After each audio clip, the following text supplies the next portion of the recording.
My name is Harper. I am 28 years old. 12 years ago, my parents gave me a plane ticket to another country and told me, "Your real family is there." They drove me to the airport on Christmas Eve and I carried only one suitcase. I was 16 years old at that time. I was still wearing my pajamas. My adoptive mother did not even look at me when she shut the car door.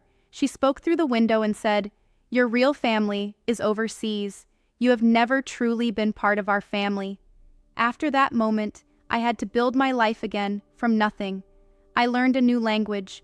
I worked hard to pay for my own college education. Over time, I became an architect. Slowly, I forced myself to stop crying about what happened in the past. Then one day a lawyer called me, and that phone call changed everything in my life. Before I continue the story, if you think this story is worth hearing, please take a moment to like and subscribe. Only do that if you honestly want to stay and listen until the end. Also, wherever you are watching from, please leave a comment with your location and your local time. I would truly enjoy knowing who is listening to this story and where you are in the world. Now let me take you back to 3 weeks ago. That was the day when a phone call from Provence completely turned my world upside down. It was a Tuesday afternoon. I was sitting at my desk in Lyon and reviewing blueprints for a renovation project when my phone suddenly rang. The number was unknown, and it had a French area code that I did not recognize. When I answered, the voice on the line sounded formal and calm. "Miss Ashford." The man spoke clearly. "My name is Jean-Pierre Dubois. I am an estate attorney based in Provence." The moment I heard the words estate attorney, my stomach tightened with worry. That usually meant that someone had died. "I am calling regarding Marguerite Delacroix," he continued. "She is your maternal grandmother." I almost dropped my phone. "I am sorry, my grandmother?" I asked in shock. "Yes," he replied. "I regret to inform you that Madame Delacroix passed away 2 weeks ago. She was 89 years old." I could not speak for several seconds. My adoptive parents had told me years ago that my grandmother had already died. They told me there was no one left in my family. They told me I had no relatives in France. They had lied to me. "Miss Ashford, are you still there?" he asked after a moment of silence. "Yes," I answered quietly. I did not know she was alive." There was a short pause on the other end of the call. When Maitre Dubois spoke again, his voice sounded softer and more careful. "Madame Delacroix was aware of that situation. She left very specific instructions in her will. You are her sole beneficiary." I repeated his words slowly. "Sole beneficiary?" He confirmed it. "She left everything to you. The vineyard estate in Provence, the villa, and all of her financial investments. Altogether, the value is approximately $23 million. The number did not feel real to me. My mind could not understand it. It sounded impossible. Then he added another detail. "There is something else you should know. Your grandmother hired private investigators to follow your life after you arrived in France. She knew where you lived. She knew what you accomplished. For 12 years, she watched your life from a distance." My throat felt tight when I heard that. A person who shared my blood had watched me struggle and survive for years, yet she never contacted me. "Why?" I whispered quietly. "Why did she never reach out to me?" The attorney answered carefully. "She had her reasons. Those reasons are explained in a letter that she left for you." Then he paused before continuing. "However, there is also a complication." I felt nervous again. "What kind of complication?" I asked. "Someone is contesting the will." I asked the obvious question. "Who?" He replied, "Your adoptive parents, Richard and Diane Ashford." That night, I could not sleep. I sat on the floor of my apartment, holding a glass of wine that I never drank. I stared at the wall as memories from the past slowly returned to my mind. Christmas Eve, I was 16 years old. That year, there was no Christmas tree in the house. There were no presents either. I remember thinking that it felt strange, but I did not ask any questions. I had already learned that asking questions usually caused problems. After dinner, my adoptive father called me downstairs. My adoptive mother was already standing by the door wearing her coat. I noticed something else that confused me. My suitcase was sitting beside the front door. "What is happening?" I asked them. Richard handed me an envelope without saying much. Inside the envelope, there was a plane ticket. It was a one-way ticket to Paris. Diane spoke quietly, but firmly. "Your real family is in France." She refused to look at me when she spoke. Your mother died there, she continued. Your people are there. You have never truly belonged with us, Harper. We tried, but... She stopped speaking and only shrugged her shoulders. It is time. I remember the smell of gingerbread coming from a neighbor's house across the street. I remember the Christmas lights hanging along the road. I also remember begging them desperately. Please, what did I do wrong? I can do better. I promise I will... Richard interrupted me and said, The car is already running. Go get your coat. They drove me to O'Hare Airport in complete silence. Diane did not turn around even once during the drive. When we arrived at the departure terminal, she stayed inside the car. Richard walked me to the curb. He handed me my suitcase and spoke very quickly. There is an address inside the envelope. It is a group home in Marseille. They are expecting you there. Then he turned around, got back into the car, and drove away. I was only 16 years old. I stood alone in an airport wearing my pajamas. I held a suitcase and a plane ticket to a country where I did not even speak the language. They had told me that my mother died in Marseille. That was not true. Years later, I learned that she actually died in Paris. It was a car accident that happened when I was 2 years old. Even that small detail was a lie. They lied about everything. And now, 12 years later, those same people wanted my inheritance. My phone suddenly vibrated on the floor next to me. It was a text message from Maitre Dubois. The message said, Call me tomorrow. There is something in the adoption file that you need to see.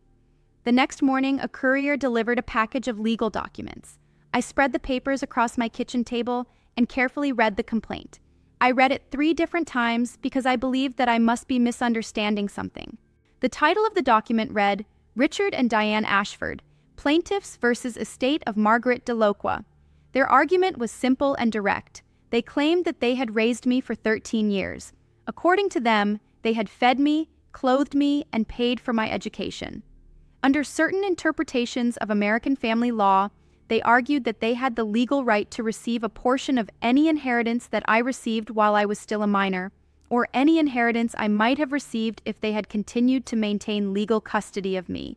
They were asking for 50%. That meant $11.5 million. They wanted $11.5 million after abandoning me at an airport when I was 16 years old. I immediately called Sophie, who was my best friend and also my co-worker. She came to my apartment during her lunch break and found me sitting on the floor surrounded by legal papers. I looked at her and asked, They cannot actually win this case, can they? Sophie picked up the complaint and quickly read through it. Her jaw became tight as she finished reading. They are not trying to win, she explained. They are trying to pressure you into a settlement. They understand that you probably do not want a public legal fight. They believe that you will simply pay them money, so they will disappear. I realized that she was probably correct. I hated conflict. For 12 years, I had tried to forget that these people even existed. But how did they find out about the inheritance? I asked Sophie. I only found out about it yesterday. Sophie opened her phone and began scrolling through social media. Then she handed the phone to me. On the screen, there was a Facebook post written by Diane. It was a long emotional message about the daughter we lost and about how greed was destroying a family. She had tagged my name in the post using my old American account that I had not used for years. The post already had more than 3,000 shares. As I scrolled through the comments, I saw one message that stood out. Someone had written, I heard she inherited millions from some European relative, her poor parents. Diane had clearly made sure that everyone knew the story. She had already shaped the narrative before I even knew that a story existed. Just then my phone rang again. The number was unknown, but this time I recognized it. I answered the call. Harper, sweetheart. Diane's voice sounded full of fake tears. We need to talk. I should have ended the call immediately, but I did not. Diane, I said calmly while keeping my voice flat, why are you suing me? Suing? She made a dramatic sound of shock. Honey, that is such an ugly word.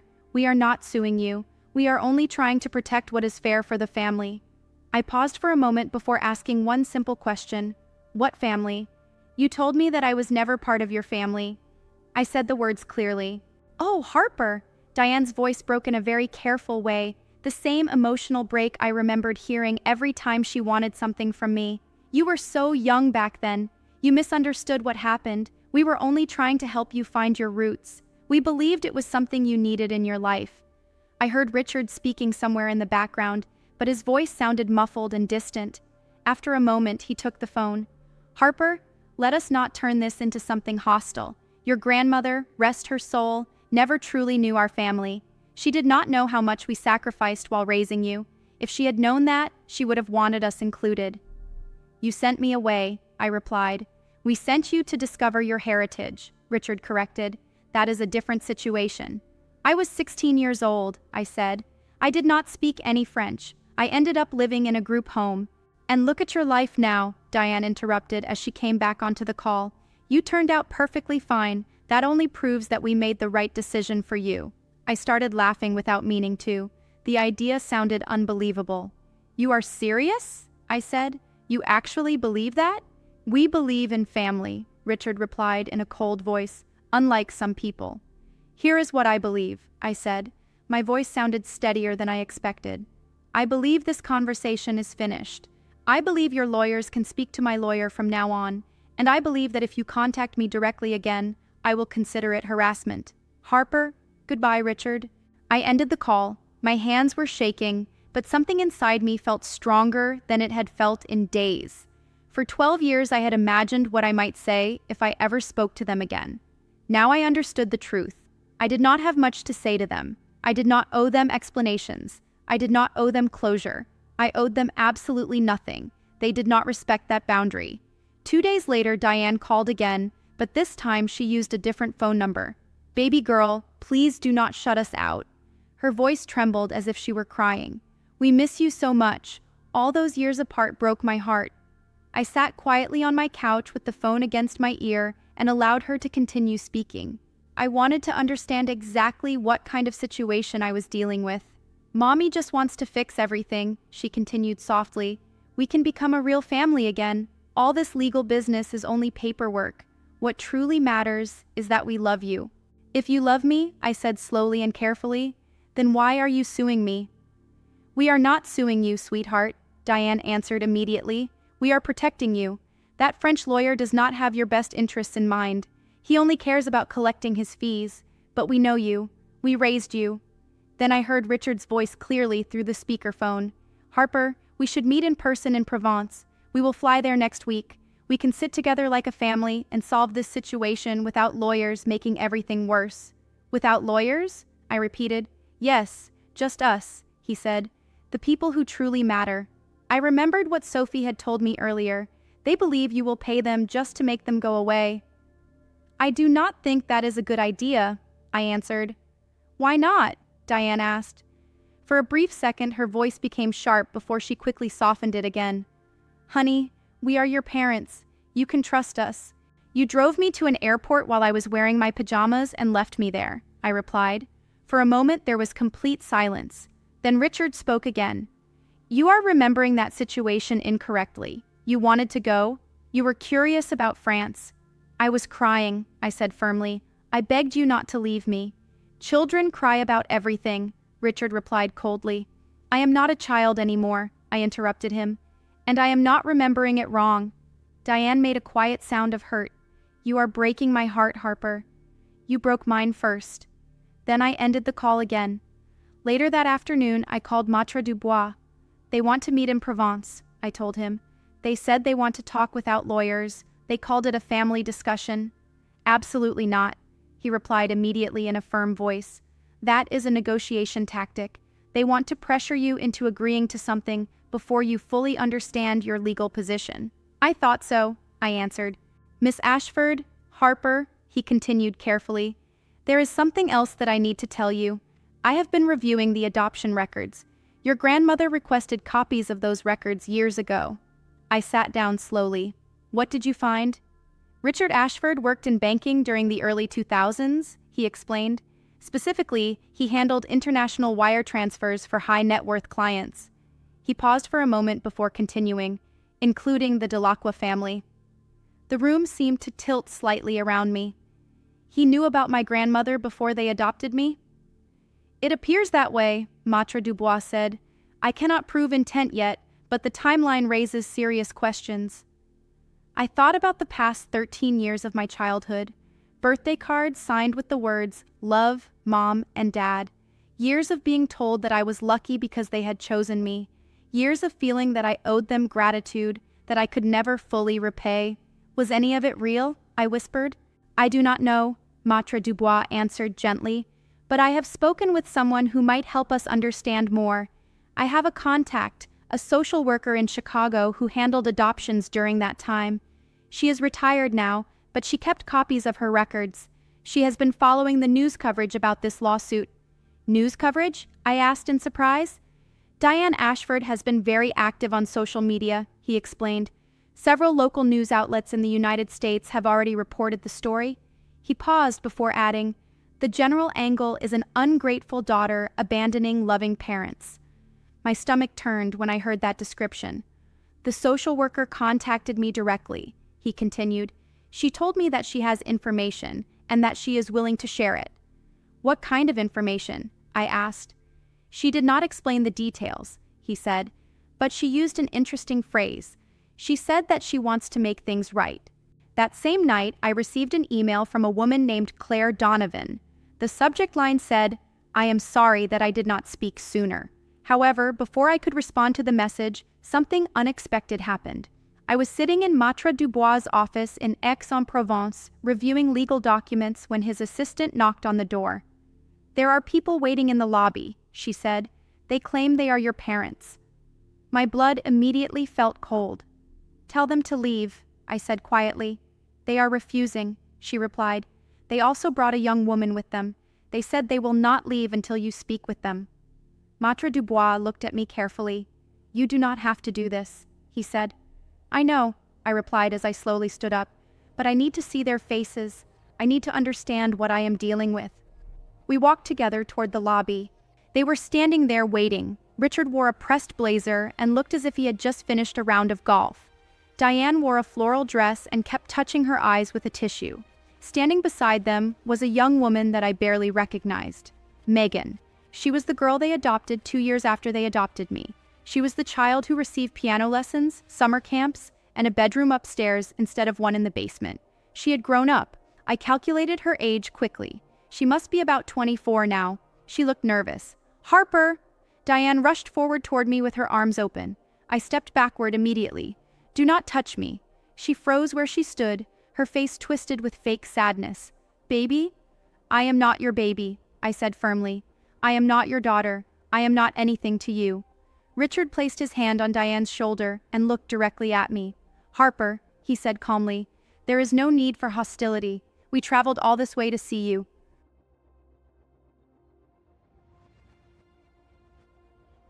You came here without an invitation, I said calmly.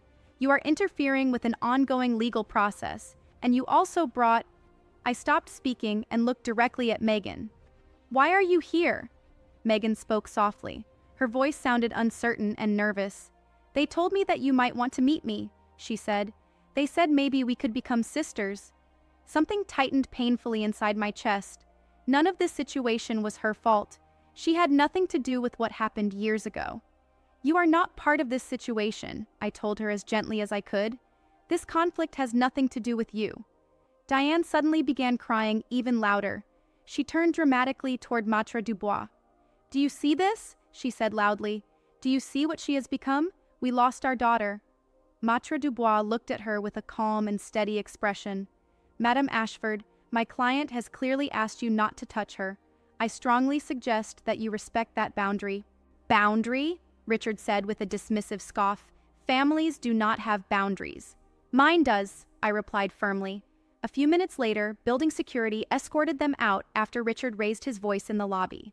When the door to the office finally closed again, Maitre Dubois walked back to his desk and removed an old manila folder that looked worn from age. I was planning to wait before showing you this, he said quietly, but I believe you need to see it now. He spread several documents across his desk. I immediately recognized the format. It was adoption agency paperwork, dated 2001. These are copies from the original case file, he explained. Your grandmother obtained them through legal channels many years ago. I began scanning the pages. Most of them looked like standard forms, background checks, financial information, and home study reports. Then one line caught my attention immediately. It had been highlighted in yellow. Family background of child, Maternal grandmother Marguerite Delacroix, residing in Provence, France. Significant assets reported. They knew, I said quietly. My voice sounded empty even to my own ears. They knew before they signed the adoption papers. Maitre Dubois pointed toward another document in the file. This is a note written by the agency caseworker. She flagged the application because Richard Ashford asked several questions about the financial status of your biological family. She considered those questions unusual. Unusual, I repeated. In her notes, she actually used the word concerning, he clarified. However, the adoption still moved forward. The agency was dealing with budget cuts and a shortage of staff. Situations like that sometimes lead to poor oversight. I stared down at the papers on the desk. 13 years of my childhood had been reduced to simple paperwork. Your grandmother attempted to contact you when you were 8 years old, Maitre Dubois continued. She sent letters and gifts. The Ashfords returned every package unopened. They informed her that you did not want a relationship with her. I did not even know she existed, I said. I understand, he replied gently. Eventually, she realized that as well. That is why she kept her distance after you arrived in France. She did not want to interfere with the life you were trying to build. She watched me struggle for 12 years, I said quietly. She also watched you succeed, he corrected. There is an important difference. He paused before continuing. She wanted you to prove to yourself that you were capable of building a life on your own. After that, she planned to give you everything she had. My eyes began to burn. There are still more details in these files, he said, but verifying them will take time. The social worker, Claire Donovan, appears to have the rest of the missing pieces. I wiped my face with my sleeve. When can I speak with her? She is flying to Provence next week, he answered. She intends to testify in person. That night, I read Claire Donovan's email at least 7 different times. Dear Harper, my name is Claire Donovan. In 2001, I was the caseworker assigned to your adoption. I personally processed the paperwork for Richard and Diane Ashford. For 25 years, I have carried guilt about your case. Something about the situation felt wrong from the very beginning. The Ashfords asked an unusual number of questions about your biological family. They specifically asked about financial assets, properties, and the possibility of future inheritance. I recorded my concerns in the official file, but my supervisor told me that I was overreacting. She said that some adoptive parents simply want complete information. I allowed the issue to go. That was a mistake. Last month, I began cleaning my home office as part of my retirement preparation. While organizing old records, I discovered backup copies of several files I had saved, including yours. During that process, I found something important that I had forgotten. There was an email that Richard Ashford accidentally sent with the agency, included in the carbon copy field, while he was communicating with his private attorney. The email discussed the long-term financial potential of the child and the importance of establishing legal parenthood as a prerequisite for inheritance claims. The email was dated December 15, 2014. That was 9 days before. They placed you on the plane to France. I am attaching a scanned copy of the original document. I have already confirmed its authenticity with the agency's IT department and with the law firm where the attorney previously worked. I do not know if this information will help your legal case. I sincerely hope that it does. More importantly, I want you to understand something clearly. You were never the problem. You were never unlovable. You were a child who deserved protection and honesty. The system failed you. I will be traveling to Provence next week. I am prepared to testify about everything I know. I regret that I did not fight harder for you years ago. I am fighting for you now. Claire Donovan. I sat in the dark for a long time with my phone in my hand. 9 days. They had planned everything. 9 days before Christmas. For many years, I had wondered what mistake I made. I wondered what I could have done differently. I wondered if there was something about me that caused them to send me away. Now I finally understood the truth. The answer was nothing. Oh, it had never been about me. It had always been about money. I want to pause the story here for a moment. If you are still listening, I want to ask you something. Have you ever known someone like Richard and Diane? Someone who pretends to care when it benefits them, but throws you away when it does not? If you have experienced something like that, you can share your story in the comments. I would truly like to know.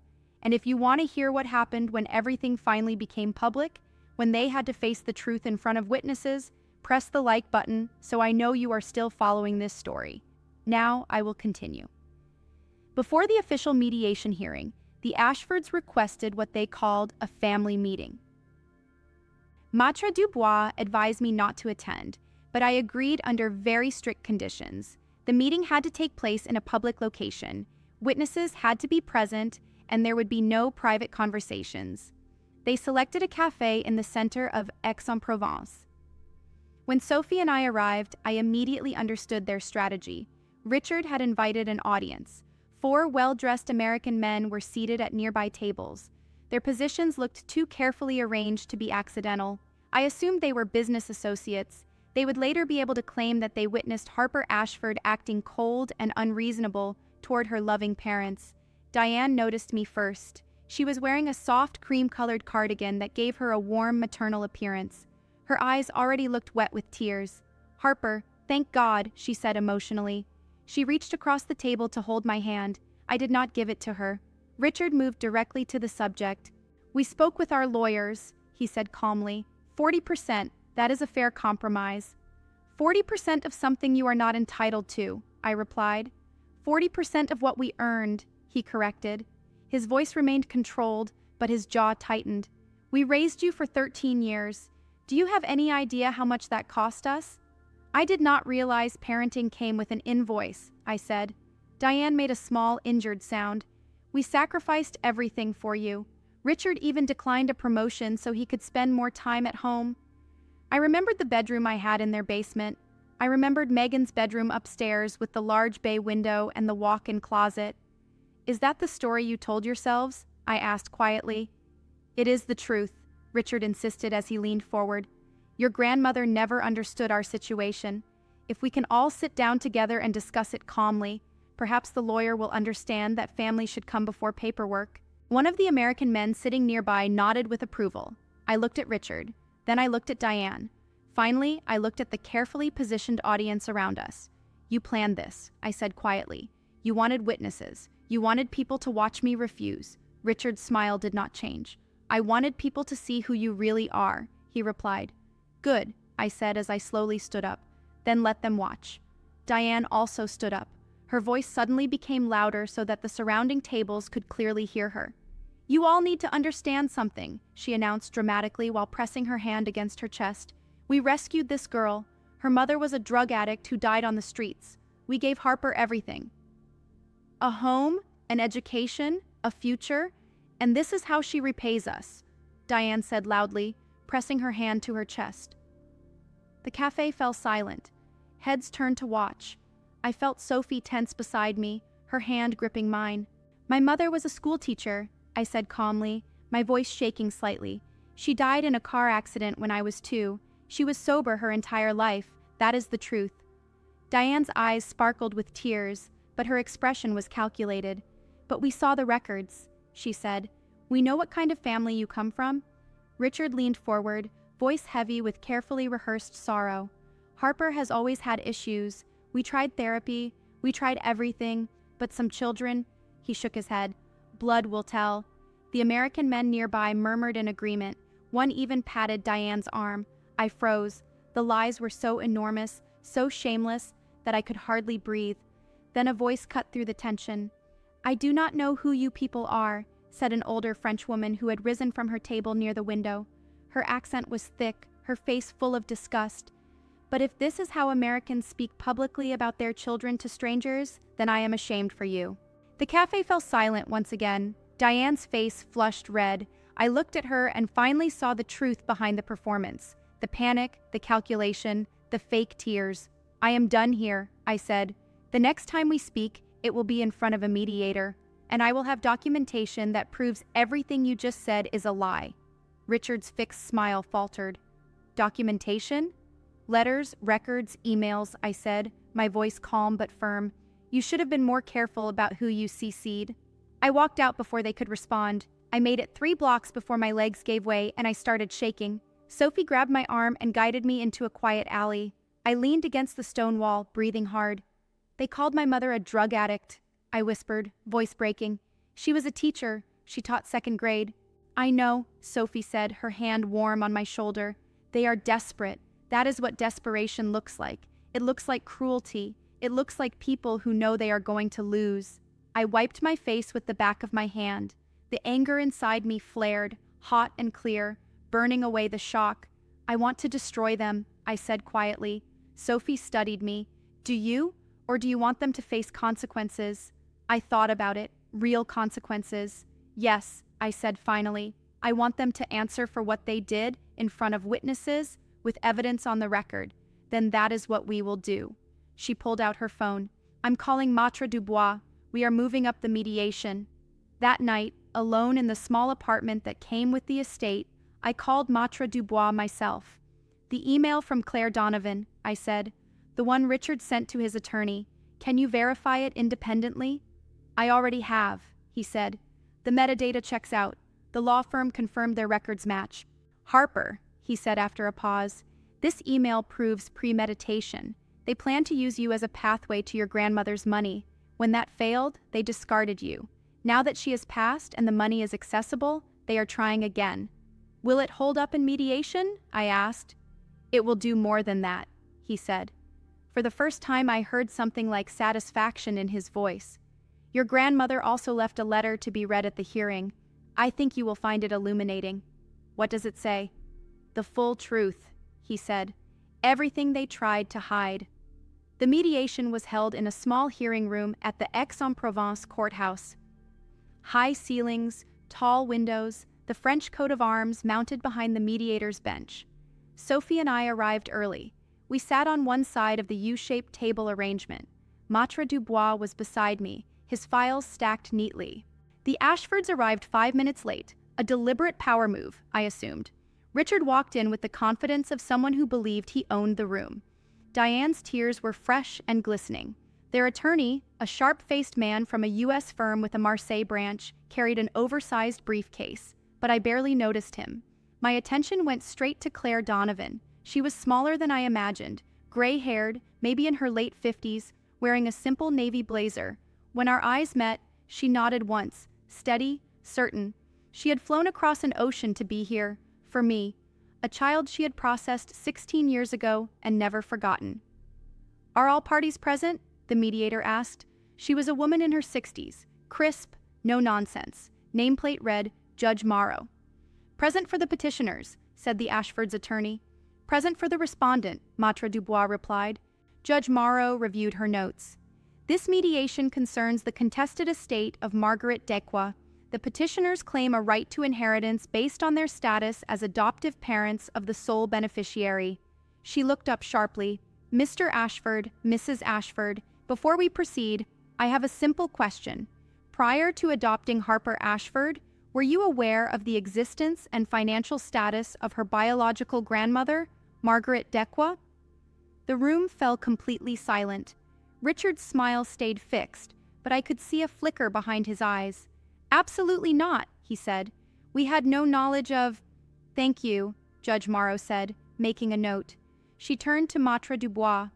Counsel for the respondent, you may present your evidence. Maitre Dubois opened his folder. Your Honor, I would like to submit Exhibit A. He passed copies to both the mediator and the opposing counsel. The email was dated March 15, 2001, 6 weeks before the Ashfords' adoption of Harper was finalized. I watched Richard's face. He was still smiling, but his hands were completely still. The email had been sent by Richard Ashford to his personal attorney, but was inadvertently CC'd to the adoption agency, where it remained in archived files. Maitre Dubois paused. Ms. Claire Donovan, the caseworker who processed the adoption, is present today to verify the document's authenticity. Judge Morrow read the email silently. Her expression did not change, but I could see her jaw tighten slightly. I will read the relevant passage aloud for the record, she said. The child has a maternal grandmother residing in Provence, France, with significant assets, vineyard, real estate, investments. If we establish legal parenthood, we position ourselves favorably for any future inheritance claims. This is a long-term investment. The words hung in the room. Diane let out a small gasp. "That is taken out of context, Your Honor," she said weakly. Judge Morrow's voice was ice. "You will have the opportunity to respond. Until then, remain silent." Richard's attorney frantically flipped through pages of documents. "This document was never disclosed during the original proceedings," Maitre Dubois said calmly. "It was buried in agency archives until Miss Donovan located it last month while preparing for retirement." Judge Morrow turned her attention to Claire Donovan. "Miss Donovan, can you verify this document?" Claire stood, voice clear and unwavering. "Yes, Your Honor. I received this email on March 15, 2001. I flagged my concerns to my supervisor.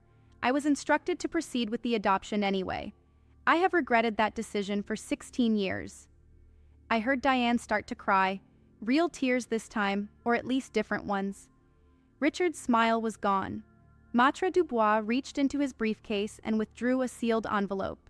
"This," he said, "is a letter written by Marguerite Descroix and included with her will. Per her instructions, it is to be read aloud at any legal proceeding concerning her estate." Judge Morrow nodded. "Proceed."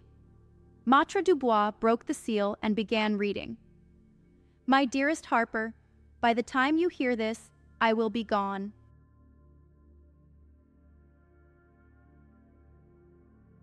But I want you to know the truth, all of it," Maitre Dubois read aloud, his voice steady.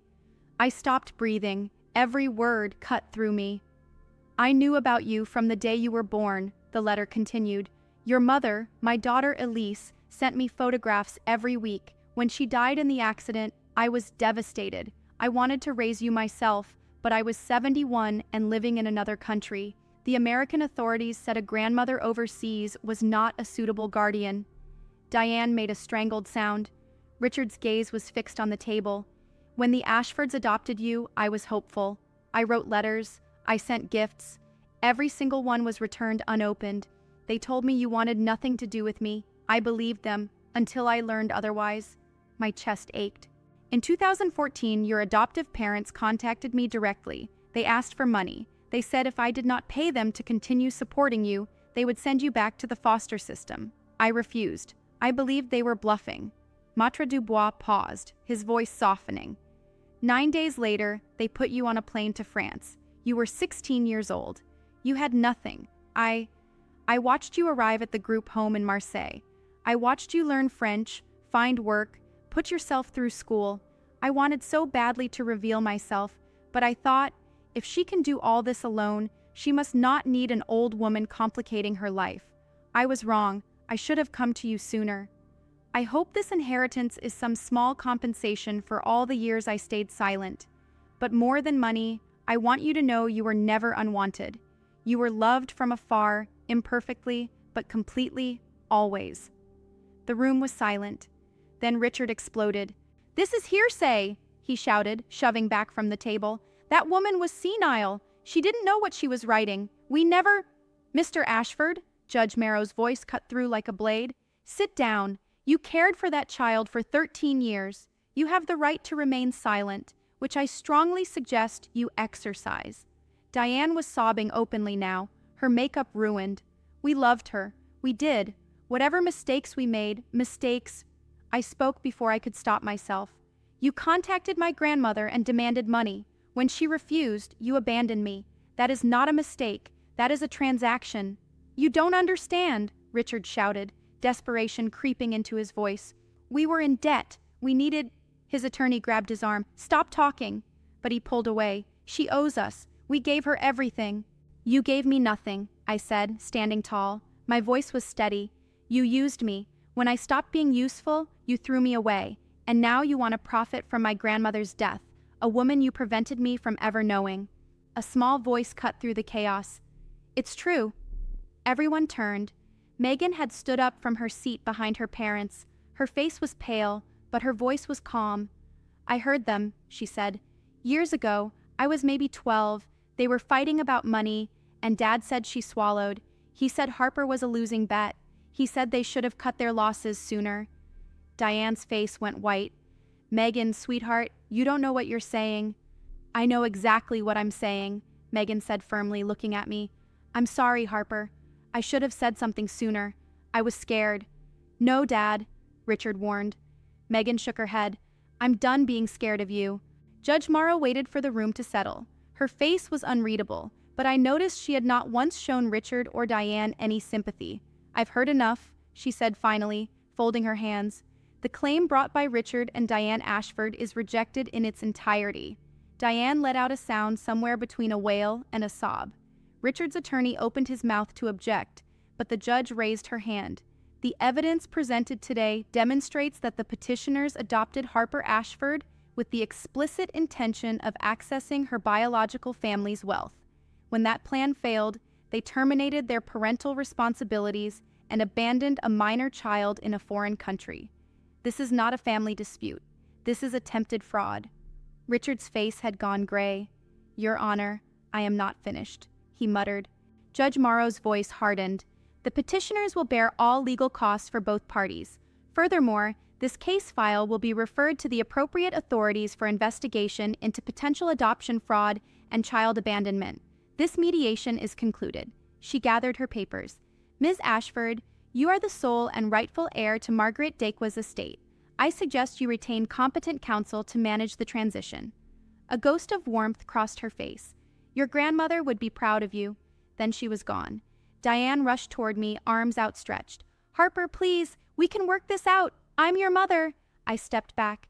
You were never my mother. Harper, I don't need your apology. I don't need your explanations. I looked at her, really looked, at the woman who had slammed the car door and left me alone at 16. I just need you to leave me alone, permanently. You can't mean that, she said, her voice cracking. I mean every word, I said. I turned to Maitre Dubois. We're done here. I walked out of that courtroom with Sophie on one side and 12 years of silence finally broken behind me. I could hear Diane still crying, but I did not look back.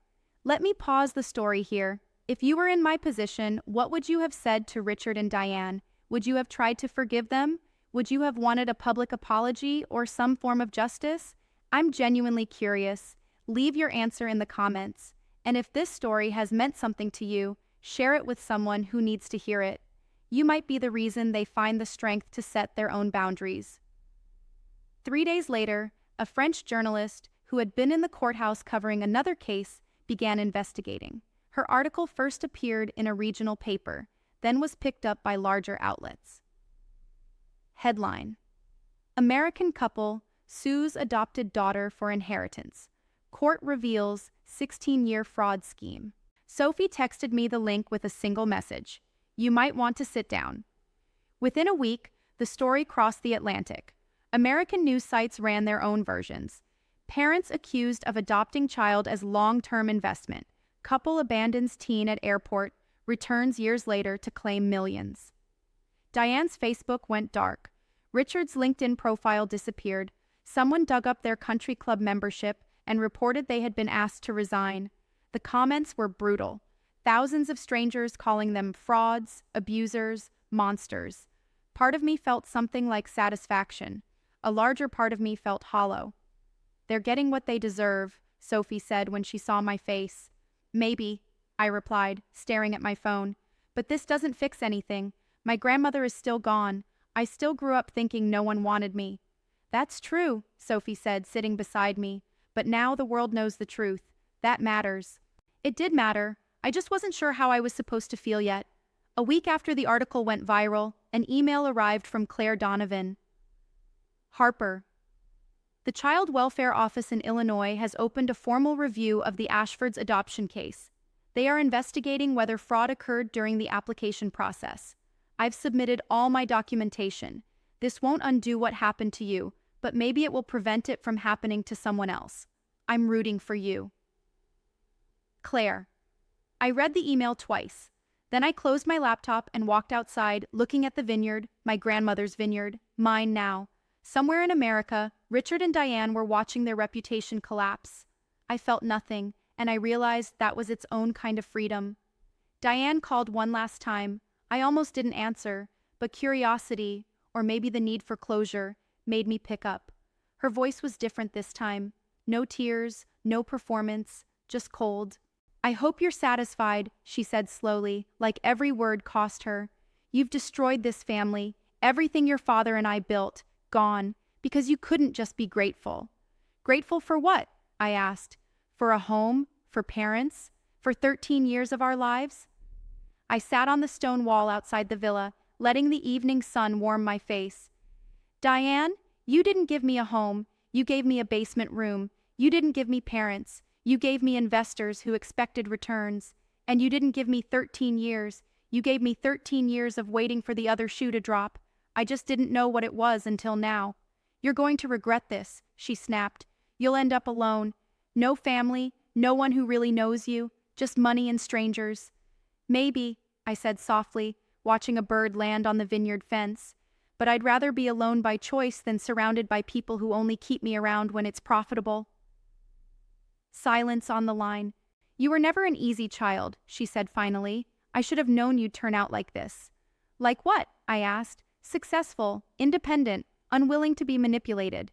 She hung up. I blocked her number, then Richard's. I sat in the fading light and let something release in my chest.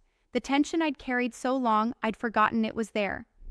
A week later, a package arrived from Megan. Inside was a small box of photographs, pictures of me as a child that Richard and Diane had planned to throw away. The note read, "These belong to you. I'm sorry it took me so long to do the right thing. M."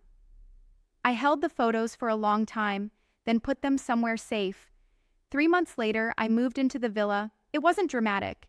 I still worked at the architecture firm in Lyon. I still met Sophie for coffee on Saturday mornings. But now I had space, a garden, and a view of the vineyard where my grandmother had spent her final years, watching over me from a distance.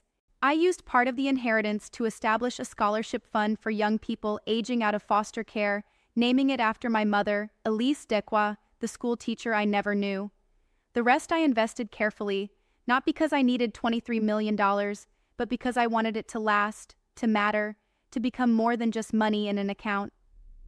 Sophie came down for a long weekend in June. We sat on the terrace drinking wine from grapes my grandmother had planted 30 years ago. "Have you heard from them?" she asked. "The Ashfords?" "Nothing," I said. I had blocked their numbers. Apparently they'd moved to Arizona, hiding from their reputation and themselves. I swirled my glass. I didn't think about them much anymore. 12 years wondering what I did wrong, and now I barely remembered their faces. That felt like healing. The next morning, I drove to a cemetery in Paris I'd never visited. My mother's grave was simple, a small headstone with her name, her dates, and a line of poetry I didn't recognize. Someone had been leaving flowers. My grandmother, I realized, for decades. I sat on the grass and talked to her for an hour, about the life I'd built, about the grandmother I'd never met, about the future I was finally imagining. "I wish I'd known you," I said at the end, "but I'm proud to be your daughter." The wind stirred the flowers. I chose to believe she heard me. 1 year after the mediation, I wrote a single public post. I wasn't trying to go viral.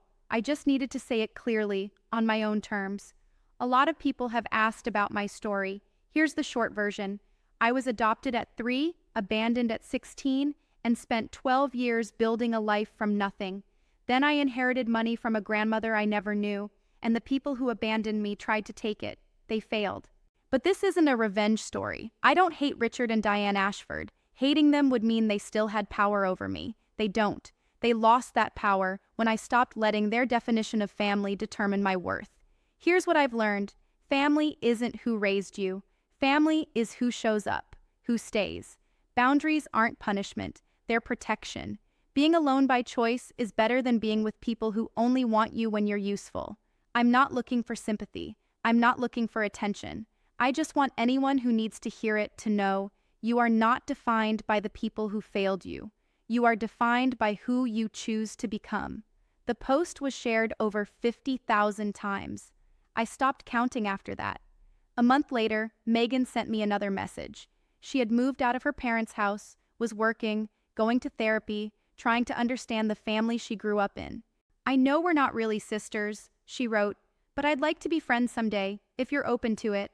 I thought for a long time, then I wrote back, "I'd like that too. Not forgiveness, not forgetting, just forward." And that finally felt enough.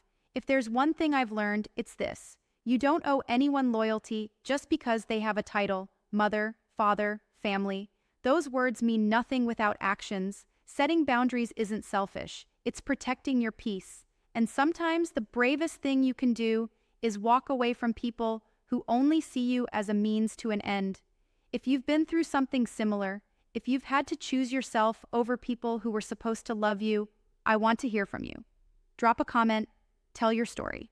And if this story meant something to you, like, subscribe, and share it with someone who might need to hear it. There's another story in the description about a woman who stood up to a family that tried to erase her. You'll relate. Thank you for staying with me until the end. Take care of yourself.